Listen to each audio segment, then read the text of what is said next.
Hi, good morning, guys. Welcome to Pandu English Academy. I am Bhagirath Godara with the new video.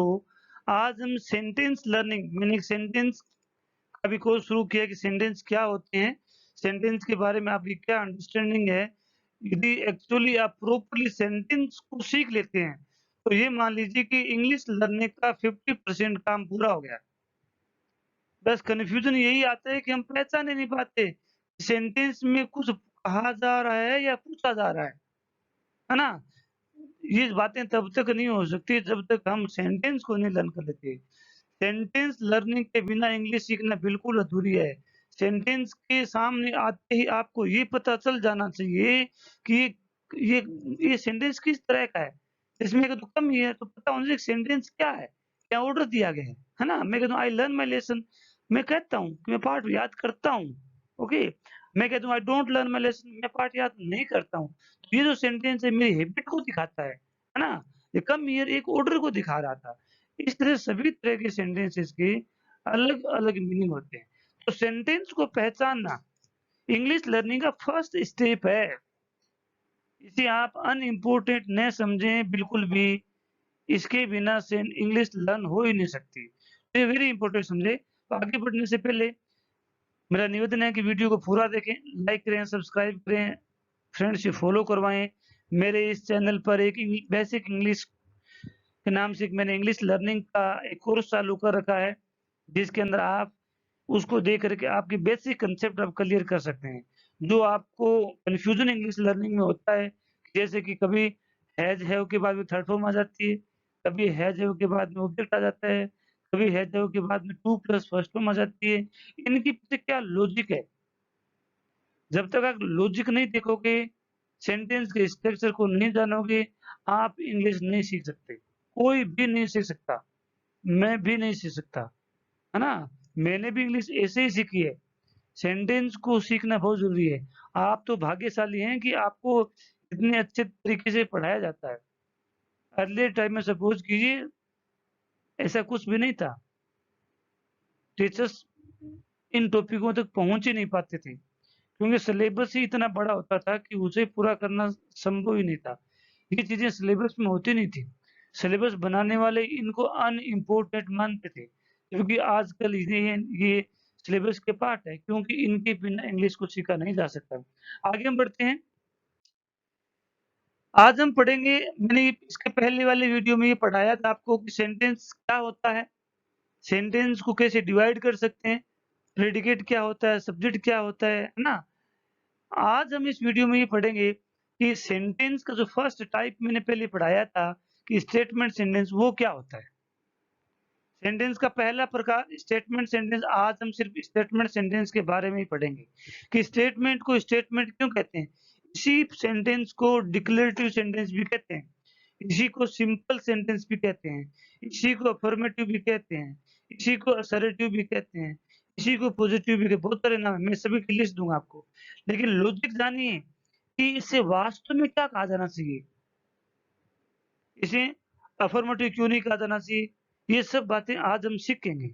So statement sentence, statement का मतलब ये होता है कि आपका जो स्टेटमेंट है, आपने जो कोई बात कही है, अगर उसमें क्वेश्चन नहीं है, यदि उसमें ऑर्डर है, सजेशन है, एडवाइस है, इस तरह की भावनाएँ नहीं है, उसमें सडन फीलिंग नहीं है, उसमें रिक्वेस्ट नहीं है, तो स्टेटमेंट सेंटेंस है। मैं आपको समझा कर के भी और एक आड़ू तरीके से पहचान भी बताऊँगा कि बिना समझे कैसे पहचान सकते हैं कि अ, स्टेटमेंट सेंटेंस कैसे पहचाना जाता है, ये मैं आपको बताऊँगा। So a sentence that the states, कोई वाक्य जो स्टेट करता है, स्टेट का मतलब होता है जो बताता है, जो क्या करता है? जो हमें बताता है, बताता है और डिक्लेयर या घोषणा करता है that something is known as statement sentence. कोई भी वाक्य जो हमें कुछ इन्फॉर्मेशन देता है, जो हमें कुछ सूचनाएँ देता है ना? मैं कह दूँ कि आई एम ए टीचर, क्या एक आपको सूचना दी गई है ना? तो जो भी सेंटेंस डिक्लेयर करे या आपको कोई सूचना दे, तो वो क्या है? स्टेटमेंट सेंटेंस है। जैसे मैं ऐसे कह दूँ, क्या यहाँ कोई अच्छी स्कूल है? तो क्या इस सेंटेंस से आपको सूचना मिलती है? सूचना अगर नहीं मिली, इसका मतलब वो स्टेटमेंट सेंटेंस नहीं है। कम हियर, तो क्या आपको इसमें कोई सूचना मिली है? आपको तो ऑर्डर मिला है ना? तो इस तरह के जो भी हैं, ऐसा कोई भी सेंटेंस जिसने आपको सूचना मिले, आपको कोई काम के होने के बारे में बताया जाए, तो स्टेटमेंट सेंटेंस है, ओके? इसको दूसरे शब्दों में पढ़ते हैं, वह वाक्य जिसमें कुछ घोषित या कहा जाए उसे सकारात्मक, यहाँ सकारात्मक की बजाय आप इसे लिखें कथनात्मक, है ना? ज़्यादा अच्छा रहेगा, ज़्यादा बेटर रहेगा। सकारात्मक वाक्य कहा जाता है। आगे हम और पढ़ते हैं, इसी स्टेटमेंट सेंटेंस को आप डिक्लेरेटिव सेंटेंस कह सकते हैं। It is known as declarative, assertive, simple sentence. इसी को सिंपल कह सकते हैं, असर्टिव कह सकते हैं, ये कह सकते हैं। अब ये है तो फिर इसको अफर्मेटिव क्यों नहीं कह सकते? इसको पॉजिटिव क्यों नहीं कह सकते हैं? इसको नेगेटिव क्यों नहीं कह सकते? सोचिए। आपका स्टेटमेंट नेगेटिव हो सकता है, पॉजिटिव हो सकता है। इसी स्टेटमेंट सेंटेंस को मैं आगे 2 भागों में बाँट दूँगा। एक हो जाएगा अफर्मेटिव सेंटेंस, दूसरा हो जाएगा नेगेटिव सेंटेंस। तो क्या जो इसका पार्ट है वो इसका नाम थोड़ी हो सकता है? अफर्मेटिव तो सही स्टेटमेंट का पार्ट है। मैं स्कूल जाता हूँ, ये अफर्मेटिव सेंटेंस है। मैं स्कूल नहीं जाता हूँ, ये नेगेटिव सेंटेंस है। दोनों स्टेटमेंट है, क्योंकि दोनों स्टेटमेंट के पार्ट हैं। दोनों स्टेटमेंट के पार्ट हैं, तो हम यही पढ़ेंगे। तो इसको डिक्लेरेटिव कह सकते हैं, आप असर्टिव कह सकते हैं और सिंपल कह सकते हैं। लेकिन ज़्यादा बेटर इसका टाइटल जो होगा, वो होगा स्टेटमेंट सेंटेंस, क्योंकि इसमें स्टेट दिया जाता है, कुछ न कुछ कहा जाता है, कुछ न कुछ सूचना दी जाती है।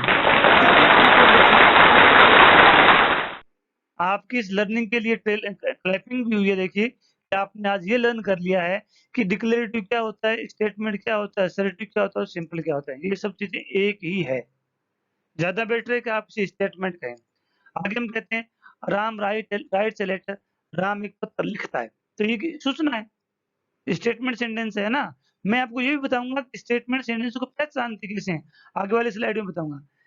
सेकंड, राम या Raman sends me a letter, Raman मुझे पत्र भेजता है ना? तो ये चीज़ें हम इसमें सीखेंगे। आगे हम बढ़ते हैं, आगे मैंने आपको ये बताया कि स्टेटमेंट सेंटेंस को अपने 2 पार्ट में डिवाइड कर दिया। कौन-कौन सा पार्ट? एक पार्ट का नाम है अफर्मेटिव सेंटेंस, दूसरे वाले पार्ट का नाम होगा नेगेटिव सेंटेंस। तो पहले हम अफर्मेटिव सेंटेंस पढ़ते हैं। अफर्मेटिव सेंटेंस वो होता है statement, a sentence that expresses positive meaning. कोई भी सेंटेंस में जिसमें पॉजिटिव मीनिंग अगर दिया जा रहा है, तो वो क्या है? एक अफर्मेटिव सेंटेंस है। अफर्म का मतलब होता है पॉजिटिव, हाँ भरना। ऐसा कोई भी सेंटेंस जिसमें पॉजिटिवनेस, मैं स्कूल जाता हूँ, इसमें कोई नेगेटिविटी नहीं है। मैं चाय पीता हूँ, है ना? इसमें कोई नेगेटिविटी नहीं है। तो सेंटेंस में नेगेटिविटी नहीं हो तो उसे अफर्मेटिव सेंटेंस कहा जाता है। आगे हम और पढ़ते हैं, जैसे इसी अफर्मेटिव सेंटेंस को आप पॉजिटिव सेंटेंस कह सकते हैं, इसी को आप असर्टिव भी कह सकते हैं। इसके भी टाइटल्स है, तो आपको पता चला अफर्मेटिव क्या होता है और स्टेटमेंट क्या होता है। स्टेटमेंट दोनों प्रकार का हो सकता है, नेगेटिव भी हो सकता है, पॉजिटिव हो सकता है। लेकिन जो पॉजिटिव है उसको अफर्मेटिव कहते हैं, जो नेगेटिव उसको नेगेटिव कहते हैं। ये आगे क्लासिफिकेशन है इसका। अब हम पढ़ते हैं कि स्टेटमेंट सेंटेंस को पहचानते कैसे हैं। ध्यान दें, ये स्टेटमेंट सेंटेंस का फॉर्मूला है। सेंटेंस हमेशा इसी पैटर्न में लिखा जाएगा, चाहे आप अमेरिका में जाके पढ़े या ब्रिटेन में, चाहे इंग्लैंड में या पाकिस्तान में या अमेरिका में, कहीं भी पढ़े, इंडिया में पढ़े। ये एक फिक्स फॉर्मेट है इंग्लिश स्कूल के सेंटेंस को राइट करने का। इसी फॉर्मेट में इंग्लिश होगी तब ही इंग्लिश सही बोली जाएगी। इसमें देखिए कुछ चीजें और भी।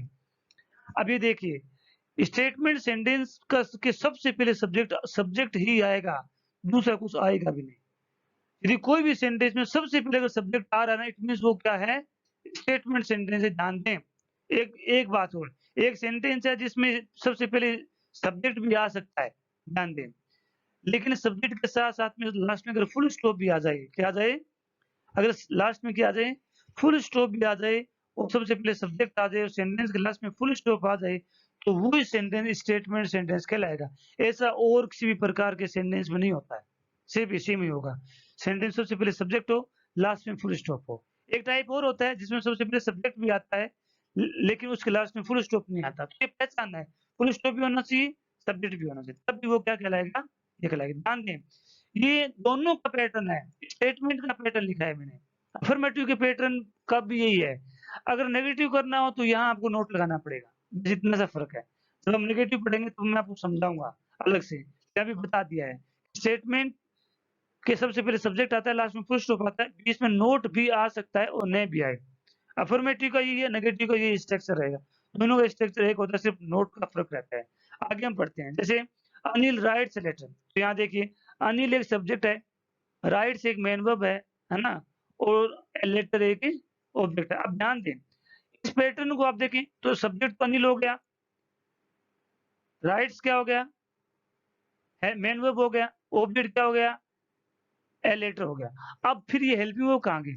ऐसा सिर्फ प्रेजेंट इंडेफिनिट में होता है।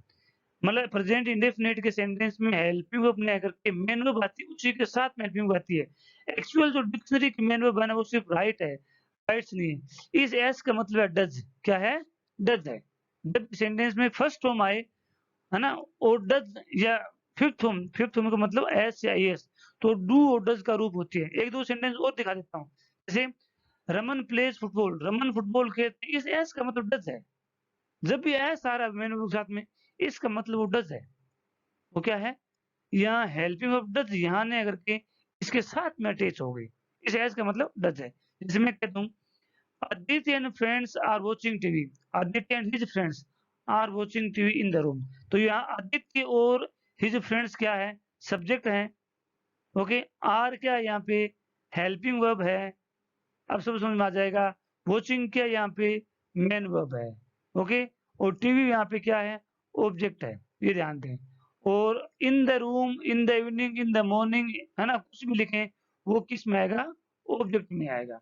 तो ये आपको समझ में आया होगा कि ये जो पैटर्न है किस तरह से फॉलो किया जाता है। आदित्य और उसके मित्र हैं वॉचिंग, मतलब हिंदी ट्रांसलेशन करें तो, है ना, आदित्य और उसके मित्र रूम में टीवी देख रहे हैं। हिंदी इधर से पढ़ेंगे, बाद में इधर से पढ़ेंगे। सब्जेक्ट तक इधर से, बाकी उल्टा लिखेंगे तब आपको समझ में आ जाएगा। आदित्य और उसके मित्र रूम में टीवी देख रहे हैं, उल्टा बोला जाता है। Ram play football, Ram football खेलता है। Anil writes a letter, Anil पत्र लिखता है। ये हिंदी से इंग्लिश में थोड़ा उल्टे क्रम में बोला जाता है। ये उन लोगों के लिए बता रहा हूँ जो इनिशियल स्टेज में इंग्लिश को सीखना चाहते हैं। जिनको इंग्लिश आती है उनको तो इन चीज़ों को सीखने की ज़रूरत नहीं है, क्योंकि वो जानते हैं इस चीज़ को। आगे मैं लिखता हूँ, ज्योति कॉल्स मी, तो समझ में आया होगा ज्योति सब्जेक्ट है। सब्जेक्ट का पता कैसे चलेगा? आप सब्जेक्ट का पता लगाने के लिए मैंने एक पहले वाले वीडियो में बताया भी था, फिर बता देता हूँ। हू से क्वेश्चन पूछिए। ज्योति कॉल्स मी, ज्योति किसे कॉल करती है? नहीं, किसे नहीं, कौन कौन मुझे कॉल करता है, कौन मुझे कॉल करता है, हू का मतलब कौन होता है, तो हू। क्या? ज्योति सब्जेक्ट है, कॉल्स मैन वर्ब है, डज क्या है? एस क्या है इसमें? डज है, और मी क्या हो गया? ऑब्जेक्ट हो गया। आगे और देखें, आई शैल गो टू जयपुर, तो आई सब्जेक्ट हो गया प्रोनाउन के रूप में। शैल क्या होगी? हेल्पिंग वर्ब होगी। गो क्या होगी? मैन वर्ब होगी। टू जयपुर एक स्थान का नाम है। ये बात ध्यान से देखें, ये ऑब्जेक्ट नहीं है, ऑब्जेक्ट नहीं है। ऑब्जेक्ट क्या होता है ये भी मैं आज चीज़ पढ़ाऊँगा। ये ऑब्जेक्ट के बारे में आपके आइडियाज़ बिल्कुल क्लियर हो जाएँगे कि ऑब्जेक्ट होता क्या है। हम इसको ऑब्जेक्ट मानते हैं और टीचर भी इसको ऑब्जेक्ट ही पढ़ाते हैं कि ये जयपुर क्या हो गया? ऑब्जेक्ट हो गया। ऑब्जेक्ट नहीं होता जयपुर, स्थान का नाम कभी ऑब्जेक्ट होता ही नहीं है। आगे मैं आपको बताऊँगा इसी वीडियो के अंदर ही। वीडियो में बने रहें, पूरा देखें, लाइक करें, सब्सक्राइब करें, कमेंट्स करें, बताएँ कि आपको कैसा लग रहा है? क्या कुछ और इम्प्रूवमेंट किए जा सकते हैं? आप और किस तरह से समझ सकते हैं? ये भी बताएँ। राजू हैज़ फिनिश्ड या पब्लिश्ड 2 बुक्स, तो ये Raju subject has helping verb है, पब्लिश्ड मैन वर्ब है, 2 बुक्स क्या हो गया? ऑब्जेक्ट हो गया। ऑब्जेक्ट वो होगा जिसमें आप अगर वर्ड से क्वेश्चन पूछो और आंसर आ जाए। वर्ड से क्वेश्चन पूछे अगर आंसर आ जाता है तो वही ऑब्जेक्ट होगा, और ऑब्जेक्ट नहीं हो। एक ऑब्जेक्ट और होता है, वो मैं आगे वाले अभी इसी वीडियो में बताऊँगा आपको, आगे वाले स्लाइड के अंदर है ना?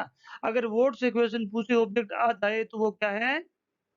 ऑब्जेक्ट है। Raju has published 2 books, Raju क्या पब्लिश कर चुका है? 2 बुक्स, तो ये ऑब्जेक्ट हो गया। मैं ये कह दूँ ज्योति कॉल्स मी, ज्योति किसे कॉल करती है? इसमें फ़र्क है, हालाँकि मैं आगे बताऊँगा।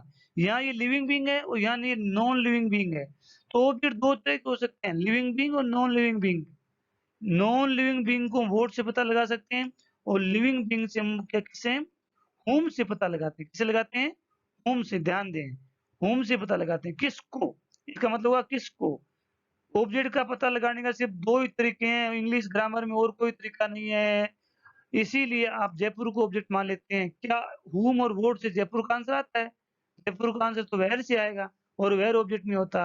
ऑब्जेक्ट सिर्फ वही होगा जिसमें वोट से आंसर आए और whom से आंसर आए। वोट का मतलब क्या? whom का मतलब किसको? ज्योति किसको बुलाती है ना? तो वो ये होगा।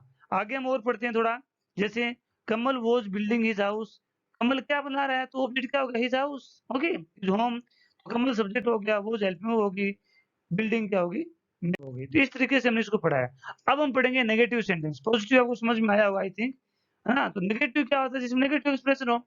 A sentence that expresses negative meaning is known as negative sentence. जिस वाक्य में नेगेटिव मीनिंग है, जैसे मैं स्कूल नहीं जाता हूँ, तो नेगेटिव मीनिंग है। तो जब नोट की भावना आए, तो क्या कहलाएगा? नेगेटिव मीनिंग कहलाएगा। तो जैसे इसके अलावा कई बार सेंटेंस में नोट आता नहीं है, फिर भी सेंटेंस नेगेटिव बन जाता है। तो ये नेगेटिव वर्ड्स हैं, जैसे न्योर है, नोट है, नो है, सेल्डम है, हार्डली है, स्कैर्सली है, रेयरली है ना? ये सभी नेगेटिव मीनिंग है। ये जब ये सेंटेंस में आते हैं, ये नेगेटिव मीनिंग देते हैं। तो ये अगर वर्ड आते हैं तो नोट लगाने की ज़रूरत नहीं होती। I never go to school, मैं कभी स्कूल नहीं जाता हूँ, तो यहाँ नोट नहीं लगा। इसी बात को मैं ऐसे भी कह सकता हूँ, I do not go to school. इसका अर्थ वही है जो पहले वाले का था। तो आप नेवर भी लगा सकते हैं, है ना? और नोट भी लगा सकते हैं, दैट्स योर चॉइस। आगे हम पढ़ते हैं इसका पैटर्न क्या है। इसका पैटर्न इसके पहले वाले पैटर्न में सिर्फ एक ही डिफरेंस है कि नेगेटिव इसके नोट आ गया, उसमें नोट नहीं आएगा, बाकी सेम है। ध्यान दें, ये स्टेटमेंट का ही टाइप है, तो स्टेटमेंट सेंटेंस वो होगा जिसमें सबसे पहले सब्जेक्ट आएगा और सेंटेंस के लास्ट में क्या आ जाएगा? फुल स्टॉप आ जाएगा। तो अगर ऐसा होता है तो वो हमेशा क्या होगा? Statement sentence. ये अगर नोट है तो नेगेटिव, अगर नोट नहीं है तो अफर्मेटिव, इतना सा फर्क है। जैसे मैं कह देता हूँ Piyush do not take tea, Piyush चाय नहीं पीता है, नहीं पीता, पीता था। Piyush did not take tea, Piyush चाय नहीं पीता था, है ना? तो ये नोट आ गया। मैंने कह दिया Raman will not participate in the function, Raman function में पार्टिसिपेट नहीं करेगा। तो ये क्या हो गया? कि नेगेटिव सेंटेंस हो गया, क्योंकि इसमें नोट है। नोट कहाँ आ रहा है? नोट हमेशा हेल्पिंग वर्ब के बाद आएगा, इस बात को देखें। हेल्पिंग वर्ब्स के बाद की बजाय आप ये भी लर्न कर सकते हैं कि मेन वर्ब के पहले आता है। मेन वर्ब के पहले आएगा, आप हेल्पिंग वर्ब के बाद वाले फॉर्मूले को लर्न नहीं करें, क्योंकि इंटरोगेटिव के हेल्पिंग वर्ब पहले चली जाएगी, तो ये पहले नहीं जाएगा। आगे हम और पढ़ लेते हैं थोड़ा। ये नेगेटिव वर्ड मैंने आपको बताए थे, जैसे इस वर्ड आगे, Rajesh and his friend rarely come to school. Rajesh और उसके मित्र कभी-कभार स्कूल आते हैं, रेयरली, कभी-कभार। रेयर का मतलब जो बिल्कुल न के बराबर हो, ओके? जिसमें कह देता हूँ Radha never speak a lie, Radha कभी झूठ नहीं बोलती है, नहीं बोलती है, नेगेटिव मीनिंग है, okay? I hardly take tea, मैं कभी-कभार, हार्डली का मतलब मुश्किल से होता है, मतलब मुश्किल से चाय पीता हूँ। I don't come to school, मैं स्कूल नहीं आता हूँ। I can't lift this books, मैं इस बुक्स को लिफ्ट नहीं कर सकता, नोट आ रहा है ना? Piyush seldom takes tea, Piyush कभी-कभार चाय पीता है, सेल्डम, कभी-कभार। मैं कह देता हूँ Raman will not participate in the function, शायद रिपीट हो गया होगा, तो ये सेम ही सेंटेंस है, ओके? आई थिंक आपको समझ में आया होगा। बस नेगेटिव में ये किया तो इनके नेगेटिव वर्ड कहाँ आएँगे? ये यहाँ आएँगे हमेशा, सब्जेक्ट के जस्ट बाद में आएँगे। और नोट कहाँ आएगा? हमेशा मेन वर्ब के पहले आएगा। इस बात को गाँठ बना करके रखें, ये फ़ॉर्मूले फिक्स हैं, ऐसा और कहीं नहीं होगा, सिर्फ़ यहाँ हो गया सो यहीं होगा। इन बातों को ध्यान दें।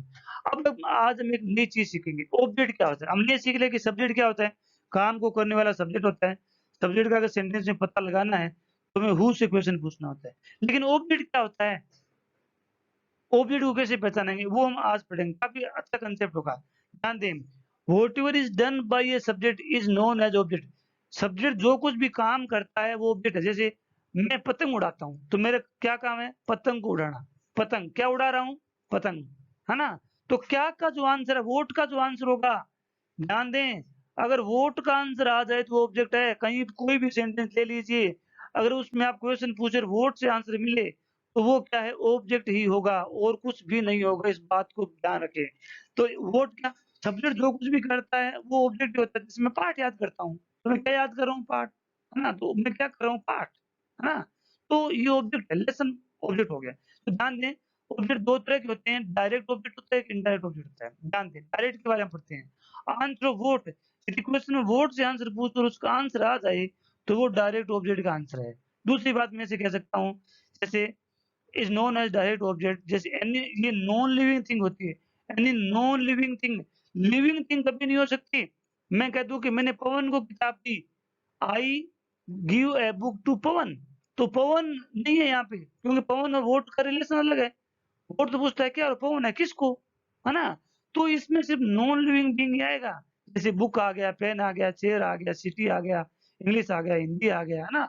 नॉन लिविंग थिंग्स अगर ऑब्जेक्ट के रूप में आ जाए तो वो क्या होगी? डायरेक्ट ऑब्जेक्ट होगी। इस बात को ध्यान दें, वो क्या होगा? डायरेक्ट ऑब्जेक्ट होगा। अगर लिविंग बीइंग आ जाए तो इनडायरेक्ट होगा। ध्यान दें, इनडायरेक्ट आंसर ऑफ whom, किसको या किसका भी कह सकते हैं, है ना? अगर whom से क्वेश्चन पूछें तो वो डायरेक्ट इनडायरेक्ट ऑब्जेक्ट होगा।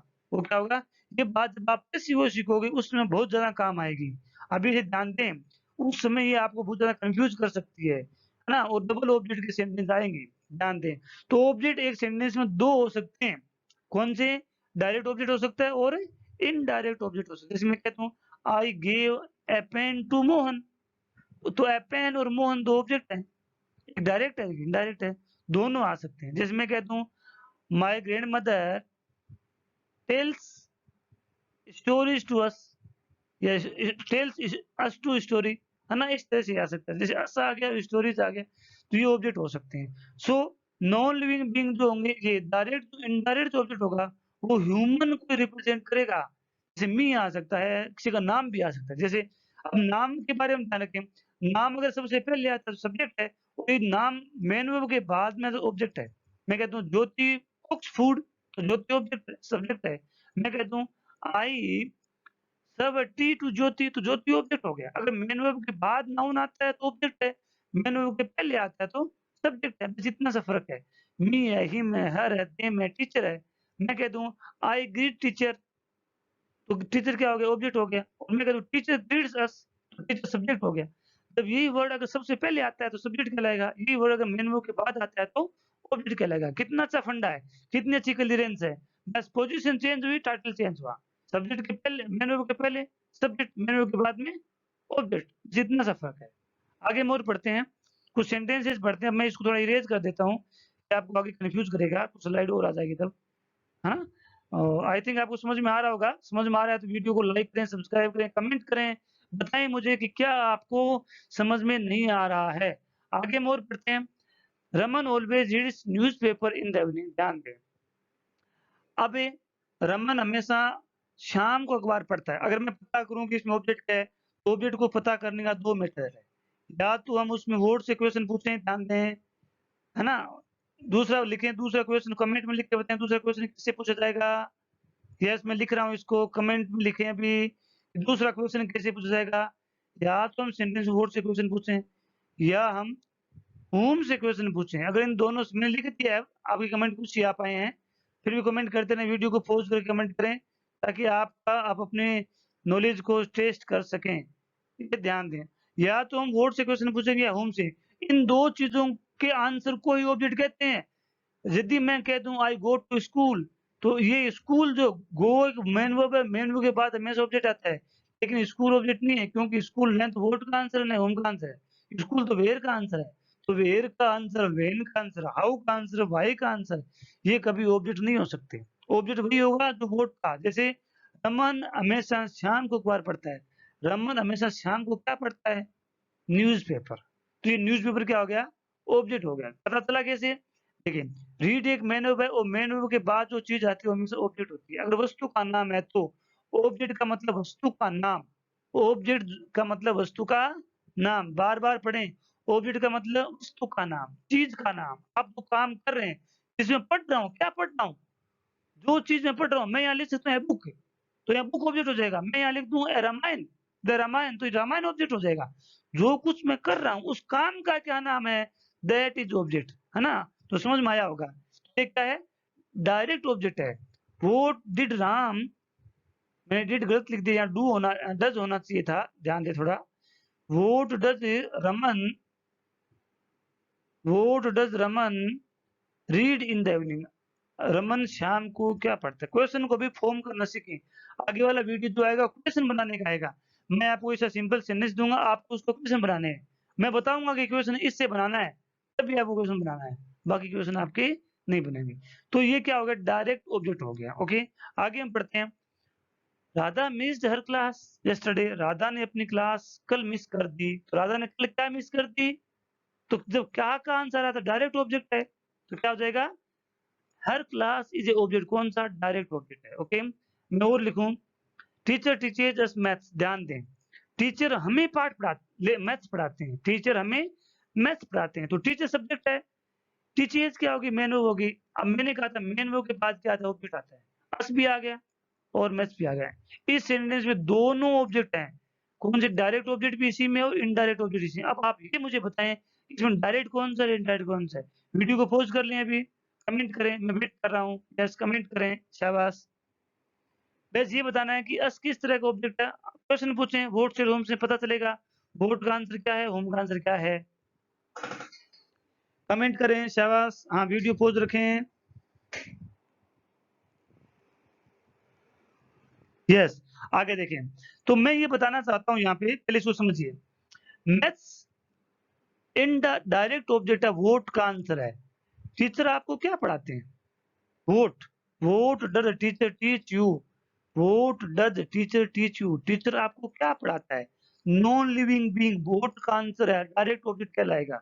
तीनों तरह के कंसेप्ट ध्यान रखें। वोट एक डायरेक्ट ऑब्जेक्ट होता है जो नॉन लिविंग बीइंग कंसेप्ट को क्लियर करता है। ऐसा कंसेप्ट जो नॉन लिविंग बीइंग है, ध्यान दें। आगे मैं कहूँ, अब देखिए अस क्या होगा? अस एक इनडायरेक्ट ऑब्जेक्ट है, ध्यान दें। जब जब living being as a man verb के बाद में आ जाए, किसी व्यक्ति का नाम आता है, जिसमें कहता हूँ टीचर टीचर्स मोहन मैथ्स, तो मोहन ऑब्जेक्ट बन जाएगा। मोहन क्या बन जाएगा? ऑब्जेक्ट बन जाएगा, ध्यान दें। सो अगर मैन वर्ब के बाद में नॉन लिविंग बीइंग थिंग आती है तो इनडायरेक्ट ऑब्जेक्ट है। अगर मैन वर्ब के बाद में अगर लिविंग बीइंग आती है तो इनडायरेक्ट होगा। मैन वर्ब के बाद में नॉन लिविंग बीइंग आती है तो डायरेक्ट ऑब्जेक्ट होगा। डायरेक्ट का मतलब वर्ड से आंसर देने वाला, इनडायरेक्ट का मतलब होम से। टीचर मैथ्स किसको पढ़ाते हैं? Home does teacher teach maths, है ना? तो ये क्या हो गया? इनडायरेक्ट ऑब्जेक्ट हो गया। जैसे मैं और कहूँ आई कॉल मोहन, मैंने किसको बुलाया?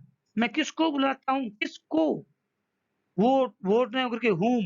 जब सेंटेंस में whom का आंसर आए तो ऑब्जेक्ट तो है लेकिन इनडायरेक्ट ऑब्जेक्ट है। किस तरह का ऑब्जेक्ट है? whom का आंसर होता है किसको? ध्यान दें, है ना? तो ये किस तरह का ऑब्जेक्ट है? Mohan is a indirect object. whom do you call? आप किसे बुलाते हैं? अब इस सेंटेंस में आप ही को बताना है। Students makes a noise in the class, student class में नॉइज करते हैं, स्टूडेंट्स क्लास में नॉइज करते हैं, आवाज करते हैं। तो क्या करते हैं? आवाज, है ना? तो इस सेंटेंस में आप अभी बताएंगे ऑब्जेक्ट क्या है।